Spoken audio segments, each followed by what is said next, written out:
Arrogance, pride, hubris, whatever you want to call it, cheaters have it in spades. I think it's a side effect of continually getting one over on the people who are closest to you. I suppose it makes them feel like they're particularly clever or like a secret agent out of some movie. In any case, they're special, or at least they think so. Better than you or me and any other decent person who wakes up every morning thinking they're safe amongst friends, family, and the people who love them. Of course, that's all nonsense. It's not terribly hard to lie to people who trust you, at least until they catch you at it. "Honey, great news," effused my wife, Tracy, as she set her keys and purse down on the small table near our front door. I smiled at her. It was a tepid thing. She hadn't noticed for weeks. "What's that, dear?" I asked. "We've been invited out on a company cruise next weekend," she said. Now this was a lie, and I knew so for a couple of reasons. First off, her eyes were twitching and her smile was a bit too tight. After 10 years of marriage, I knew when she was being duplicitous, but these were two of her major tells. Secondly, I had read every single one of the text messages between her and Austin Butcher, the man she had been seeing for the last 5 months. "Wow, that's great," I said, the false sincerity practically oozing from my vocal cords. How could she not tell? "What's the occasion? Where are we going?" Tracy headed towards the kitchen and continued to talk to me over her back. "Oh, it's just for meeting our sales targets for the year, and I think we'll be heading out to a private resort for the weekend. It should be a lot of fun. Don't forget to pack a swimsuit." As I listened to the sounds of Tracy screwing around with our coffee maker, I pondered if there was any significance to the 2 more lies she just told me. You see, I knew for a fact that our destination was Butcher's private island, just a few miles off the Keys, and that the occasion was so that he could humiliate me.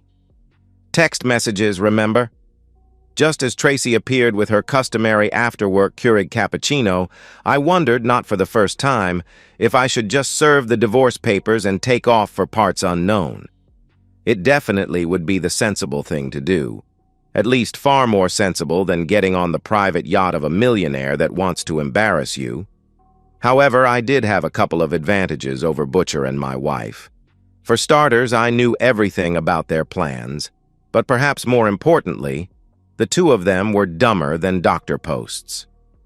Tracy was staring at me with a smug grin, the kind of smile that made me think that her internal monologue was something along the lines of planning my humiliation. I just returned her grin, tooth for tooth, and politely asked what was for dinner. I think it slightly unnerved her. Austin Butcher was nobody special. Not really, anyway. His daddy had created a reasonably large real estate empire back in the 80s, and then had a stroke at the Piggly Wiggly, leaving everything to his idiot son. Austin then spent the next 10 years dismantling it, largely through his own incompetence. Still, he had a giant pile of money, which is what ultimately led him to my wife. My wife, Tracy, worked as a broker for a gallery that dealt in fine art and antiques, the kind of stuff that people with too much money bought, mostly because it was the only kind of long-term investment you could use to politely show someone how rich you were, since lighting cigars with $100 bills fell out of favor in the 1920s.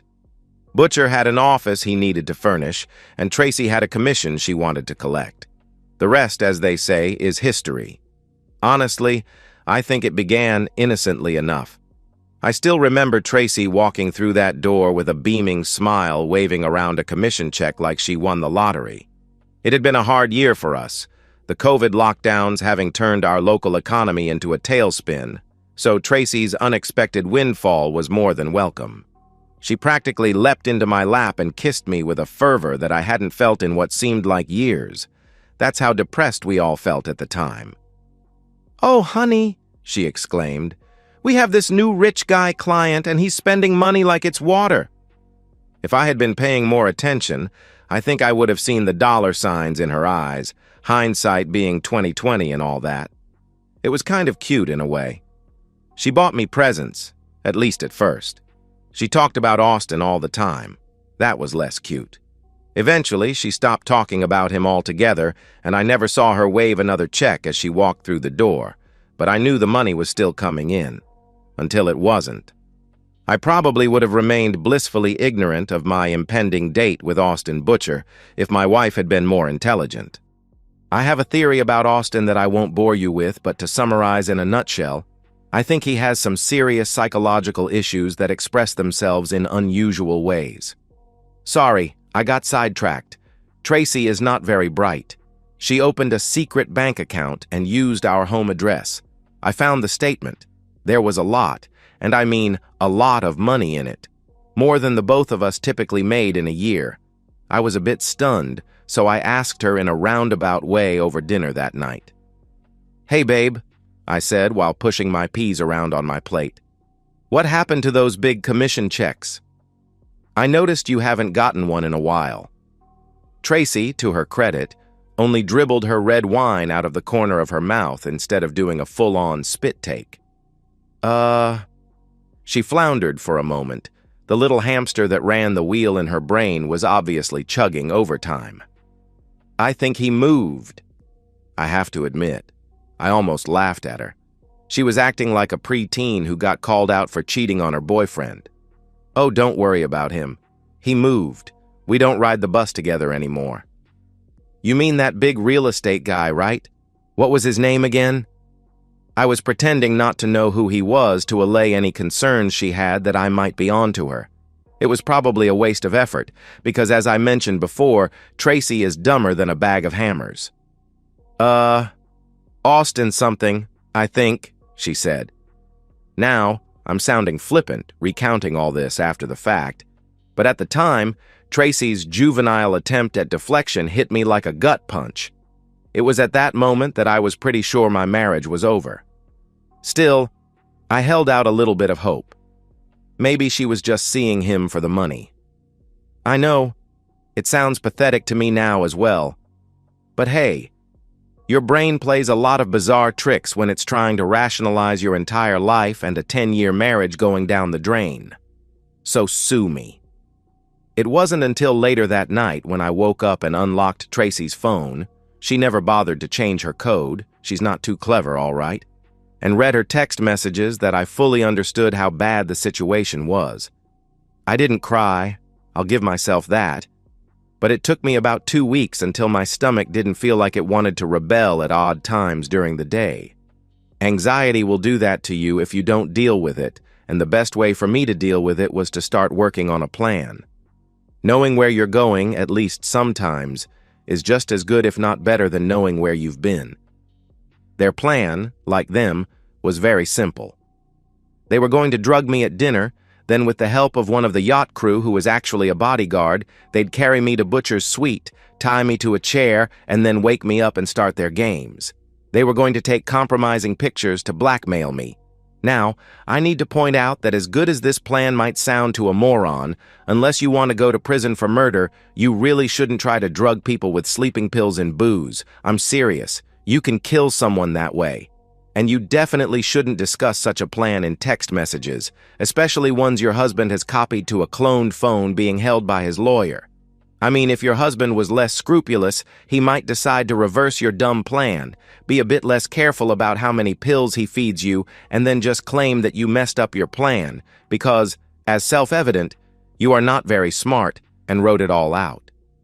Now, I might actually have a bottle of extremely potent benzodiazepine-based sleeping pills in my luggage that my wife ordered on her credit card from an online pharmacy. And it might even be in my overnight bag right now, but it was just one of many plans I had for the night. There was a whole bunch of items, a virtual pharmacy, see what I did there, just waiting to be put to bad use. Everything from liquid magnesium citrate, guaranteed to work in under 30 minutes, to more street-level substances that I obtained from my college-aged cousin. The point being, I had a deck of reverse cards, I just had to figure out how to use them. We were out cruising on the yacht. Despite myself, I actually found the sea spray coming over the bow invigorating. The crew was exactly as I expected it, a captain, a first mate, a cook, and a porter who was actually a thug. The rest of the guests were just a couple of people from Tracy's office, and her boss, Thurgood and his wife Eliza. Eliza at least had the good sense to look slightly uncomfortable about what was going to go on. She clung to Thurgood's arm and every now and then would look at me and frown. Butcher, the pompous fellow, was flirting shamelessly with my wife. I didn't care to stop them, after all. I didn't really give a hoot. Instead, I kept hitting on one of Tracy's co-workers, a slender redhead named Claire, and I made sure to do it in front of her husband. Now, before anyone gives me grief for it, her husband wasn't some unwilling participant like they were trying to make out of me. He was in on the entire setup, just like Claire was, just like everyone on this little floating heap was. I complimented Claire on her bikini. I admired her appearance. I kept refilling her drink. I asked her personal questions. I completely ignored Tracy. It was clear to me that no one knew what to make of my behavior, and no one was amused by it. Tracy was absolutely livid, and I could see Austin calming her down out of the corner of my eye. Good. We were all supposed to dine on the yacht this evening, and then, after what they had planned, we were going to lift anchor and put in on his estate for the morning. I'm certain the weekend would continue from there, with me getting treated poorly, quite literally. I had been trying to decide if I wanted to tamper with Tracy or Butcher's drink tonight. Butcher was appealing for the poetic irony of it all. The dumbass wife accidentally harms her lover instead of her husband, when I saw something off in the distance. "Hey, isn't that a whale?" I said, and pointed off the port side of the yacht. Everyone came to the side of the deck. Eliza must have had some pretty good eyesight as she said, "Something seems wrong with it." "Hey, Williams, port side," Butcher called back to one of his lackeys. The boat shifted and crawled forward over the waves, and as we pulled closer, we could all see that it was indeed a whale. A very, very dead whale. There were the appropriate signs of sadness from the female members of the trip and a command from Butcher to move us away. But as the ship turned to leave, I caught sight of something interesting, but I'll get back to that later. It was getting close to showtime, so I excused myself, claiming I needed to use the head. I went to the galley and introduced myself to the cook. We had a nice talk about both the dinner being served tonight as well as her previous employment. She was very busy, her back turned to me most of the time, so I finally asked her where the cleaning supplies were. After all, I made a mess and wanted to clean it up. She showed me to a small closet on the aft side of the ship, and I thanked her. I chuckled to myself. There were 2 big jugs of what I was looking for. I made a few preparations and then returned, making sure to compliment Claire again. I swear I think this time she smiled. Maybe I should have been giving this flirtatious thing a try from the start. It seemed to work for fellows like Butcher. We were all sitting at the large table in the stateroom when Butcher stood from his chair. "I'd like to propose a toast," his voice cracked, either in excitement or nervousness, maybe both. This guy was a predator, and I didn't feel comfortable. I dutifully raised my glass along with everyone else. "To good friends and new beginnings?" We clinked. They drank. Mama raised no fool, so I set my glass down untouched. A nervous look passed between my disloyal wife and her wealthy playboy. "Honey, you're supposed to drink," she whispered to me. "I don't like champagne," I said. Again, I could see that hamster wheel starting to spin. The vacant eyes were a great giveaway. But, it's rude," she insisted. "Don't care. I gave up alcohol. It's bad for your health, you know." Another look was exchanged, this time between the porter and Butcher. "We'll get you something non-alcoholic to drink, sorry, sir." "Make it a Coke." "Of course, sir." I nodded graciously and then cut into my steak. It looked like a decent cut, well marbled, cooked medium rare, and the only thing on the plate that I hadn't doctored. The conversation was sparse and banal. My wife was uncharacteristically silent. I wondered if she was having a last-minute bout of conscience. Probably not. "Here, sir," the porter thug said, as he placed what looked like a glass of Coke on the table. I smiled and reached for it with a bit more enthusiasm than I had intended, and instead of knocking it over, it went flying across the table. "Oops! Damn it! Can't you do anything right?" exclaimed Tracy. "Sorry," I whined like a petulant teenager and huffed dramatically. "It's okay. We'll just clean this up and get you another one," said Butcher. I could see more than a few beads of perspiration on his pasty brow. Everyone else looked extremely uncomfortable. It was going to get a lot worse for them pretty soon. You see, liquid magnesium citrate is one of the fastest-acting and most powerful laxatives you can purchase. It's an osmotic laxative, which means it works by pulling water into the small intestine. Earlier, when I left for the head, I had made a small side trip to the galley and liberally dosed everything. Well, everything but the steaks. I liked steak. Poor, put upon Claire was the first person to succumb. We all heard the telltale gurgle emanating from her gut, and she politely excused herself with a blush on her face. I momentarily mused that blushing redheads are pretty cute. It went downhill from there, or more like knocking over a row of dominoes. Next was Eliza, then Thurgood. She must have had a weak constitution, he was a fast eater. Then Tracy, Claire's husband, and finally Butcher himself. The dumbass had enough sense to feebly say, "Something must be off," when he returned to the table. He was gone 4 minutes later for another trip. "Here, drink something," I said, holding out glasses of water that I had poured from the large carafe on the table. "You don't want to get dehydrated, you can die," I said with false seriousness. Tracy accepted the first glass from me, then others started to partake. The porter came back from the kitchen to warn everyone that there seemed to be some food poisoning served alongside with dinner tonight, only to be greeted with the foul smell of Thurgood having an accident while clutching his gut.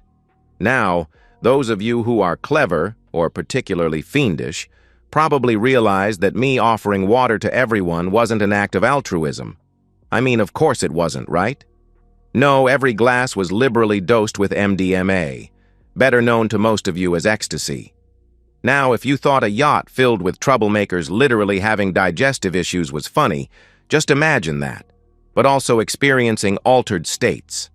I really wanted to stay and enjoy the show, but frankly, after a few minutes, the stench was overpowering. Tracy, honey, are you okay?" I asked my wife. She was prone, clutching her guts and sweating profusely. "I don't know what's wrong with me." I helped her up to her feet and led her from the room, claiming some fresh air might help her. It was cool outside, cooler than you might think for winter in Florida, even with the ocean breeze at night. "Tracy, can I ask you something?" She turned her head up from the deck and looked at me. For a moment, the moonlight caught her face, and I almost regretted what I was going to do. "Why did you do it, Tracy? Was it just for the money?" Her face, already pale, seemed to instantly lose all color. Her mouth hung open like a goldfish gasping for breath. "What?" she gasped. "Austin. Tracy, why were you seeing Austin?" My voice sounded sadder than I thought I actually was. That was interesting. "I never—" She started to lie. I cut her off. "Tracy, I know. I know everything. I know what you did. I know what you were planning to do tonight. I just don't understand why. Do you really hate me that much?" I sighed and leaned back against the railing. Tracy was obviously struggling with her digestive issues. "I don't hate you. I swear, I don't know." She grunted. She was losing her battle. "You must hate me. There's no other explanation that I can think of trying to hurt me that much, trying to drug me. Tracy, you were going to let that jerk hurt your husband." I was getting angry now. My hands were clenched in rage. "What the absolute heck, Tracy? What did I ever do to you to deserve that?" She was openly weeping now. The racking sobs finally caused her to lose control of her digestive system. The stench was nauseating, just like her behavior. For me, this was my moment of truth. Did I carry out my improvised plan, or did I just call the Coast Guard? It wasn't too late for me to end it without harm, to end it with a clear conscience. Unfortunately for Tracy, she was very unwise. "Just shut up! Shut up! You did this! You did this, didn't you?" she screeched at me. It seems like that hamster finally arrived at the obvious point. You son of a gun! Why couldn't you just be a good little pushover? You were treated horribly by me for weeks, you wimpy little loser."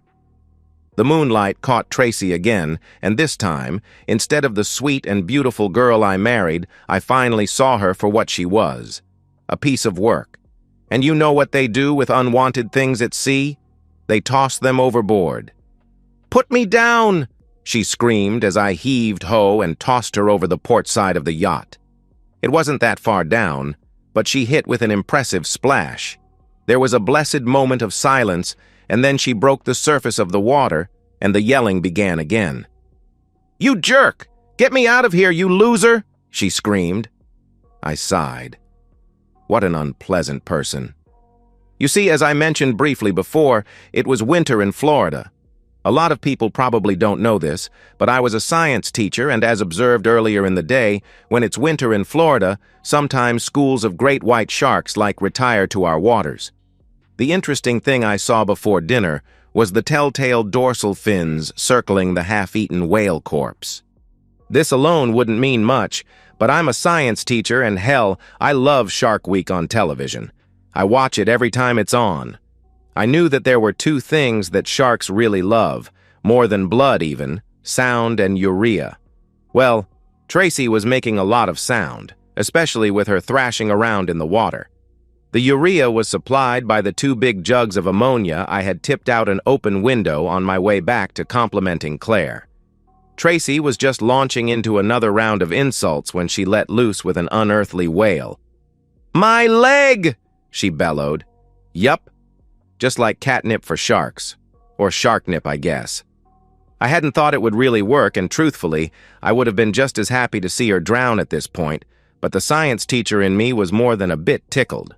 After all, it's always nice to see an experiment come to fruition. I leaned over the rail and yelled right back at her. "We're divorced, you jerk!" She didn't have a rejoinder for that. I think the shock was setting in. I didn't stick around to see what happened. I wasn't that sick, and besides, I had tasks left to do. Returning to the stateroom, I saw most of the crew and guests passed out on the floor. The big guy, Williams, looked like he had overdosed by downing the rest of the carafe of ice water I had left on the table. Butcher appeared to have succumbed to the sleeping pills I had put into his drink. His fingertips were blue, and his breathing was shallow. I found his room, tampered with his luggage, switched a couple of bottles in Tracy's, and then, with a theatrical sigh, I did the last thing I wanted to do tonight. I locked my cabin door and ingested the same substances that I had given the others. It was going to be a long night. The aftermath went much better than I had anticipated. Williams, the thug, had expired as I suspected. His awful boss lived, but that ended up working out well for me when the cops looked through my missing wife's phone and found out about the plan to drug me that night. The fact that she had some highly powerful sleeping pills and MDMA in her luggage, as well as more in her car and office, were the veritable smoking gun. Butcher, of course, was the real culprit. He had messages between him and Williams discussing the plan and even procuring MDMA and Rohypnol for his evening entertainment with me. The case went public, and it was a huge scandal, so big that even Butcher's millions couldn't buy him out of it. He ended up going to jail for a bunch of drug, assault, and conspiracy charges. I sued him extensively in civil court, no pun intended. No one could find Tracy at first. There was some speculation in the media that she had fled the country. I was interrogated by the police. They bullied, they bluffed, but eventually they had to relent as they had nothing. I hadn't even filed for divorce. I hadn't used a PI. I didn't need to. The 2 morons gave me all the evidence I ever needed. And I had never told my lawyer why he was holding a phone for me. I'm sure he suspected something, but hey, suspicion wasn't enough for him to go to the police, especially once I discussed with him my plans about suing Butcher's estate. Like my unfaithful wife, his eyes lit up with dollar signs at the prospect of commandeering some of the wealthy man's many millions. Eventually, a week later, a dismembered torso washed up on a northern beach.